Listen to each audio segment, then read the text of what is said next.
My name is Tomlinson. I'm the British indoor and outdoor long jump record holder. I'm also a world indoor silver medalist, European outdoor medalist, and I'm a multi-Olympian. So the long jump. Basically my run up tends to be about 45 metres long, which is from here to the sandpit. It's quite similar to the start of a triple jump. It's all about setting it up. So what I do personally is I have 4 walking strides, and then I'll push and I'll drive out hard for about 10 strides. It's important during these 10 strides that we keep a lot of control, but we also have a lot of power, because this is where we're going to generate our speed from. Then after the 10 strides, we're going to be creating a good running position. We're going to make sure that we really lift our knees nice and high. We really use our arms. We work from the hip to the lip. We keep a nice relaxed running action. And we really sort of gain some control, because it's going to be pretty technical when we get down to the long jump board. So we want to be in a nice controlled position at that point. We tend to run a little bit faster than the triple jumpers. It tends to be 10.5 metres a second to 11 metres a second, which is probably slightly over 24-25 miles an hour. The reason for this is long jumpers tend to be more sprint based, whereas triple jumpers tend to be more plyometrics based.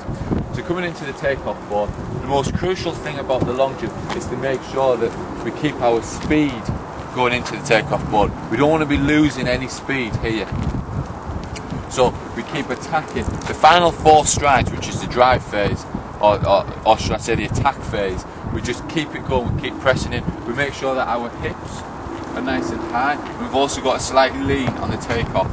So we want to be slightly leaning forward. If we're leaning back, we're going to lose a lot of force, and the impetus is going to go backwards. If we're leaning too far forward, then we're just going to over-rotate. So at nice high hips, lean forward, and we're just going to attack it. And we're going to drive as high as we can on an angle.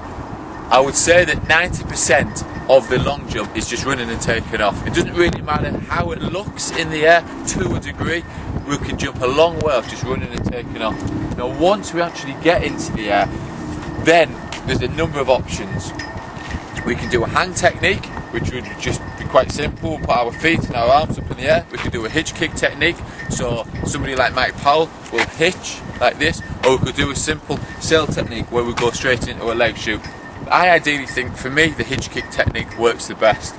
We'd be flying from around about the takeoff board there, driving up from maybe the first 2-3 metres. We'll be going into the hang position right the way through, and then we'll be coming into the leg chute position. Now I jumped 8 metres 35, which is about round here, so we come right to the end of the sandpit.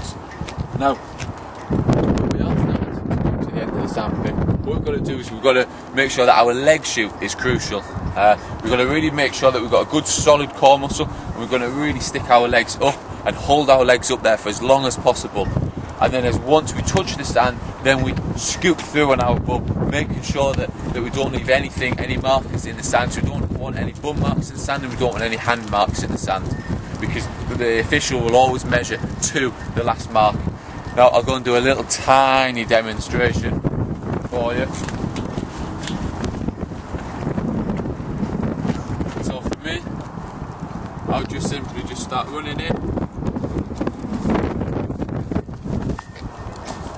and then just long jump in the sand like that, making sure that we're not stepping backwards.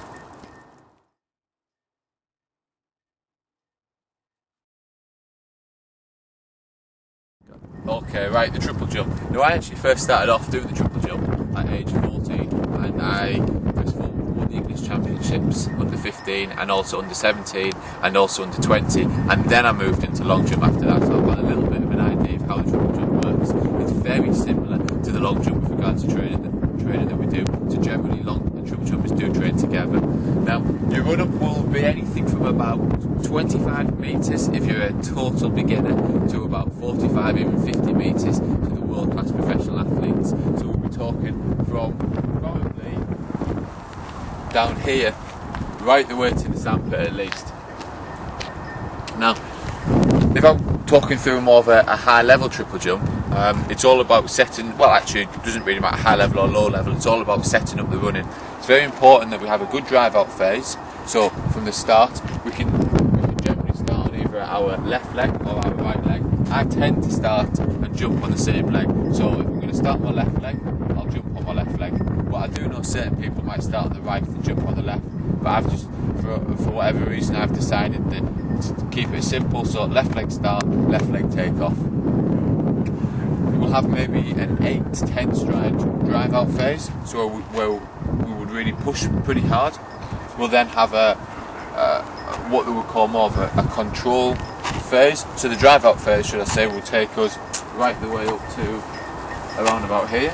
We then have a control phase in the triple jump, which is very similar to the long jump, where we'll just be in our full flight running, working very much on trying to keep high knees with our arms very much hip to our lip, so we're going hip here, lip there, and then high knees coming up.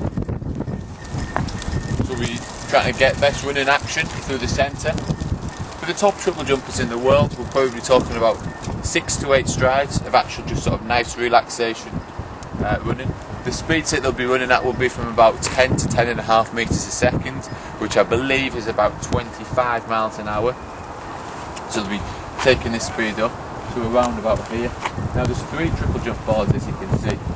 We've got the 13 metre board, which is here. The 11 metre board, which is here, which is what the women do.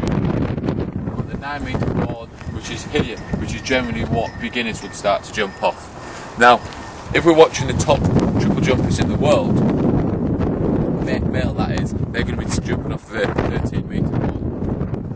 When they get about 4 strides out, they're going to be really attacking it. You've got to make sure that you push through. The final few strides leading into the takeoff. For the takeoff, we're going to be doing a hop, which is why obviously we call it the hop, step and jump. So for me, I would always take off on my left foot because that's just what feels most comfortable for me. Some people take off on the right foot, but certainly left foot feels for me the most comfortable, as I said. And one useful tool of which foot might work for you is whichever foot you kick the ball with, you'll go to the alternate one. So if you're right footed, you'll find that your left leg is actually stronger. So for me, I'm right footed, left leg stronger, so I jump off my left leg. We'll take off here. Now the triple jump, you have a much lower angle than the long jump. In a long jump, we're trying to jump pretty much as high as we can, whereas a triple jump, we want a much lower trajectory. So it's a case of more sort of running off the takeoff board and just really just trying to raise our hips slightly. Now, the top triple jumpers in the world will be landing at around about 6.5 metres, so they'll be landing down here.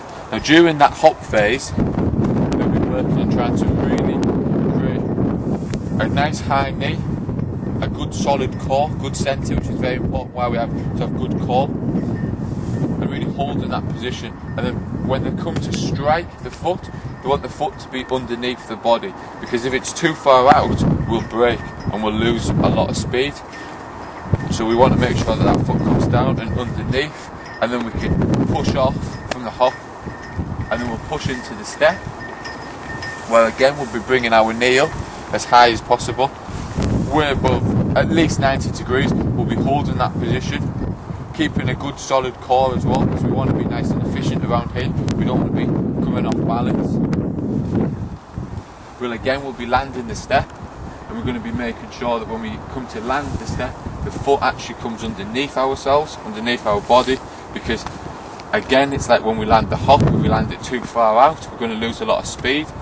So we want to be underneath it, and the optimum angle is just underneath the hips, so we land it, we take off, and then we're carrying our speed to then push off. Then we've got the jump at the end. Now there's different techniques in the jump. Some people may hang, which would just be a straight hang. Some people may hitch, like the French guy, Teddy Tango. Some people may just go straight into a leg chute.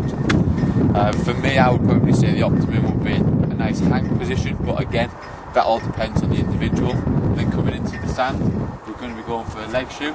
We're going to make sure that our legs come out as far in front of us as possible, and making sure that we don't land. So when we do land, we don't sit back in the sand.